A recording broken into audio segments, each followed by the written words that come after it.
Student हमने पिछले lesson में जो है सिंप्लेक्स कलन को पढ़ा था। इस लेसन में हम ड्यूअलिटी को पढ़ेंगे। द्वैतता, ड्यूअलिटी। द्वैतता वास्तव में क्या है कि कोई भी एलपीपी है उसके साथ एक अन्य एलपीपी जुड़ी हुई रहती है, संबद्ध रहती है। तो जो आपकी कोई एलपीपी है वो तो आपकी आद्य समस्या है, उससे जुड़ी हुई जो समस्या है वो आपकी द्वैती समस्या कहलाती है। तो जैसे आपको कोई समस्या हल करनी है वो आपकी आद्य समस्या पीपी है, प्राइमरी प्रॉब्लम है। लेकिन उसकी बजाय अगर वो जो उसके साथ संबद्ध प्रॉब्लम है, ड्यूअल प्रॉब्लम है, उसको हल करना यदि इजी है तो हम उसको हल करेंगे। इस तरह से ड्यूअल डीपी को हल करना जो है आपका द्वैत का सिद्धांत कहलाता है। अब द्वैती समस्या अगर संरूपण कैसे करती हैं वो आप देखें कि आपकी कोई एलपीपी है, तो ऐसे दे रख मतलब एलपीपी आपका पीपी ऐसे दे रखी है, मिनिमम जेड पी बराबर है आपका C1 X1 और CN Xn तक। ये आपका A11 X1 और ये A12 X2 और A1n Xn greater equal B1। और इसी तरह दूसरा समीकरण असमिका बन जाएगी और ऐसी आपकी एम भी असमिका बन जाएगी। आपके सभी एक्स जे कैसे हैं, 0 से ग्रेटर इक्वल है। जे का मान आपका 1 से लेकर n तक है। इसे हम निम्न प्रकार लिख सकते हैं कि आपका जेड भी यहाँ C1 C2 CN तक और X1 X2 और Xn तक। प्रतिबंध आपका कैसे, ये जो है सभी हमने इनकी मैट्रिक्स बना ली।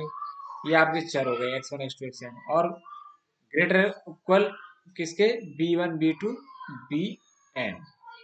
X ये आपके 0 से बड़े हैं सभी। इसे हम निम्न प्रकार से लिख सकते हैं, मिनिमम जेड पी आपका बराबर CX AX greater equal B और X आपका ग्रेटर इक्वल 0। द्वैतीय आप कैसे बनाएगी, देखो C को यहाँ ये जो B है ये आपका बन जाएगा इसका ट्रांसपोज, C की जगह आ जाएगा इसका ट्रांसपोज। और जो आपका A था उसका ट्रांसपोज हो जाएगा, X चर है वो W से रिप्लेस हो जाएगा, B जो है C का ट्रांसपोज हो जाएगा। यानी B और C आपस में बदलते हैं और A जो है आप उसके ट्रांसपोज से बदलता है और X की जगह आपका W हो जाता है। अब डी जो आप डीपी कर रहे हो, डीपी का संरूपण कर रहे हो ड्यूअलिटी प्रॉब्लम का, उसकी क्रियाविधि क्या रहेगी। तो देखो पहले तो सबसे पहले आप क्या करो, जो आपकी प्राइमरी प्रॉब्लम है उसे मानक रूप में लिखो। भाई मानक रूप क्या होता है, जैसे आपका मिनिमम की प्रॉब्लम है तो उसके प्रतिबंध सभी ग्रेटर इक्वल में होंगे, और मैक्सिमम की प्रॉब्लम है तो उसके जो प्रतिबंध है वो लेस इक्वल वाले होंगे। और अगर आपकी कोई बराबर वाले चिन्ह वाली कोई समीकरण है प्रतिबंधों में तो उसे दो असमिकाओं में व्यक्त करो, यानी एक लेस इक्वल वाली और एक ग्रेटर इक्वल वाली। और अगर कोई आपको आप प्रतिबंध चर दे रखा है तो उसे दो धनात्मक चरों के अंतर रूप में लिखना है आपको। अगर कोई आपको प्रतिबंध चर दिया तो उसे आपको दो धनात्मक चरों के अंतर रूप में लिखोगे, मतलब अलग से आपको दो चर और बढ़ेंगे। अब पीपी आपकी बन गई, मानक रूप बन गया, तो उससे डीपी कैसे बनाएंगे, तो मिनिमम प्रॉब्लम उसे मैक्सिमम में और जो मैक्सिमम वाली प्रॉब्लम उसे मिनिमम में बदल देंगे। अब पीपी का जो आवश्यकता सदिश है बी, तो आवश्यकता सदिश बी को डीपी के उद्देश्य फलन में चरों के मूल्यों से बदल देंगे। मतलब जो बी है वो आपका सी बन जाएगा, ट्रांसपोज होके बनता है, और जो सी है वो आपका बी बन जाएगा, तो ये ट्रांसपोज होके आते हैं। ए को ए के ट्रांसपोज से बदल देते हैं और प्रतिबंध असमिकाओं का चिन्ह परिवर्तन हो जाता है। जो लेस इक्वल वाली असमिका थी लेस इक्वल, वहां आपकी ग्रेटर इक्वल हो जाता है, ग्रेटर इक्वल का लेस इक्वल हो जाता है। इस तरह से चिन्ह परिवर्तन हो जाता है। तो ये आपके डुअल प्रॉब्लम बनाने या उसका सररूपण करने का तरीका रहेगा। तो देखें आप एक प्रॉब्लम, ये इसको डीपी ज्ञात करनी है इसकी। तो देखो प्रॉब्लम आपकी ये है, जेड बराबर मैक्सिमम जेड आपका उद्देश्य फलन ही रहा सी, और ये जो आपका ए बन रहा है ये सारी प्रतिबंध, तो देखो मैक्सिमम है लेस इक्वल की सारी समीकरण आपकी प्रतिबंध, और ये X1 X2 X3 आपकी ग्रेटर इक्वल 0 है। तो पहले तो आप पीपी का रूप देखो कैसा है, जेड प्राइमर जो जेड पी प्राइमरी प्रॉब्लम है, जेड पी बराबर C X A x less equal B है और एक्स आपका ग्रेटर इक्वल 0 है। ए आपका क्या है, ये यहाँ ये आपके इनके जो x1 x2 और x3 के गुणांक है वो आपका a है। 5 6 -1 -2 1 4 1 5 3 -3 3 7 ये आपके ये मैट्रिक्स बन गई। x आपका x1 x2 x3 है, b आपका 3 4 1 है, c आपका 2 5 6 है। इस तरह से आपकी ड्युअलिटी प्रॉब्लम बन गई। क्या बन जाएगी ड्युअलिटी प्रॉब्लम? इनसे जेड डी हम सी की जगह बी का ट्रांसपोज लेते हैं और चर एक्स या डब्ल्यू लेते हैं, और आपका ए है उसकी जगह ट्रांसपोज आएगा A transpose W greater equal C transpose W greater equal 0। ये आपका ये वास्तव में प्रॉब्लम कैसे बन जाएगी? क्योंकि आपका क्या आ रहा है बी का ट्रांसपोज, तो हमने बी का ट्रांसपोज ये लिख दिया, ये बी का ट्रांसपोज हो गया। चर एक्स जो थे वो आपके डब्ल्यू से रिप्लेस हो गए। डब्ल्यू में कौन कौन से चर? 4 आएंगे, डब्ल्यू1 डब्ल्यू2 डब्ल्यू3 डब्ल्यू4, और आपका प्रतिबंध ए का जो है ट्रांसपोज लिख दिया, और आपके चर ये है, और आपका जो आवश्यकता सदिश बी था वो आपका जो उद्देश्य फलन में मूल्य थे, मूल्य सदिश, उससे रिप्लेस, मतलब उससे हो गया, ये मूल्य सदिश आ गया आपका सी। अब सी आपको कैसा है? लाइन मैट्रिक्स होती है तो वो कॉलम मैट्रिक्स बना दिया, ट्रांसपोज कर दिया उसका, और आपका चर जो है ग्रेटर इक्वल 0 होगा। इससे हम ऐसे लिख सकते हैं जेड डी है वो आपका, ये बिल्कुल ऐसे आपने गुणा करके लिख दिए ये सारे, और ये आपकी बन जाएगी ड्यूअल प्रॉब्लम। अब देखो अगर आपसे ये तो ड्यूअल प्रॉब्लम का सररूपण हो गया, तो कई बार तो ऐसा होता है कि सररूपण ही पूछता है कि ड्यूअल प्रॉब्लम की सररूपण कीजिए। लेकिन यदि आपसे ये कहा जाता है कि आप ड्यूअल प्रॉब्लम का सररूपण करके उसे हल कीजिए, ये यहां से आगे सिंपलेक्स विधि, जो सिंपलेक्स कलन है, उस सिंपलेक्स विधि से हम इसको हल कर सकते हैं। यहाँ से आगे सेम बिल्कुल जैसे आपने सिंपलेक्स पढ़े उसी तरह से ही है, बिल्कुल कहीं भी इसमें अंतर नहीं है, तो ये आप उसे सिंपलेक्स कलन से कर सकते हैं। अब एक थ्योरम है जो आपके सिलेबस में आती है, यदि किसी थ्योरम को देखें आप, तो स्टूडेंट्स हम इसका जो है स्टेटमेंट देखेंगे। थ्योरम का स्टेटमेंट किस तरह से है कि यदि किसी पीपी का फिजिबल सॉल्यूशन एक्स है, तो संगत हल आपका एक्स है, तथा डब्ल्यू इसकी पीपी का कोई फिजिबल सॉल्यूशन है, तब आपका C X less greater equal B T W होगा। यानी आपका सी पी एक्स वास्तव में क्या है? जेड पी है, प्राइमरी सॉल्यूशन है।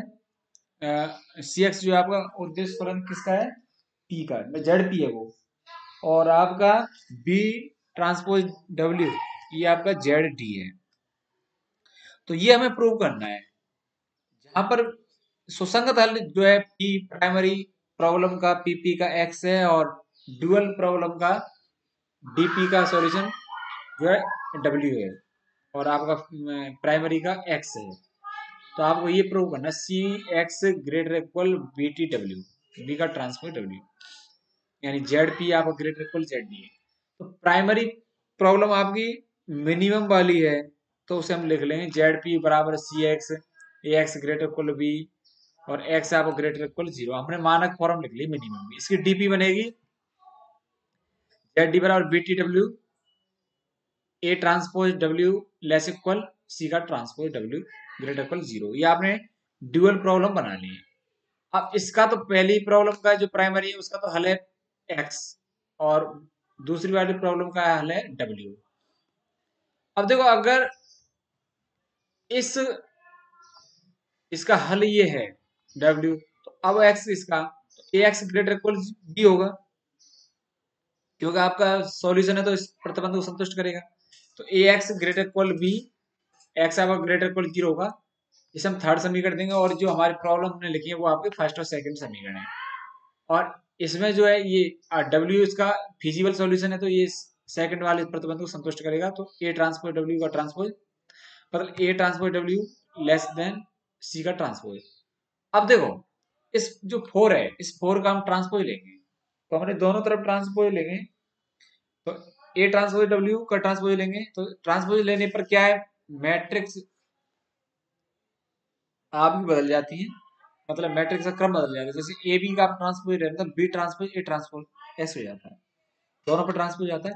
तो डब्ल्यू पर ट्रांसपोज आ गया और ए ट्रांसपोज पर ट्रांसपोज, और सी पे पहले से ट्रांसपोज है, ट्रांसपोज का ट्रांसपोज स्वयं होता है, तो सी आ जाएगा और लेस इक्वल का चिन्ह। तो आपका ये आ गया डब्ल्यू ट्रांसपोज ए लेस, क्यों ए ट्रांसपोज का ट्रांसपोज ए होगा, लेस इक्वल सी।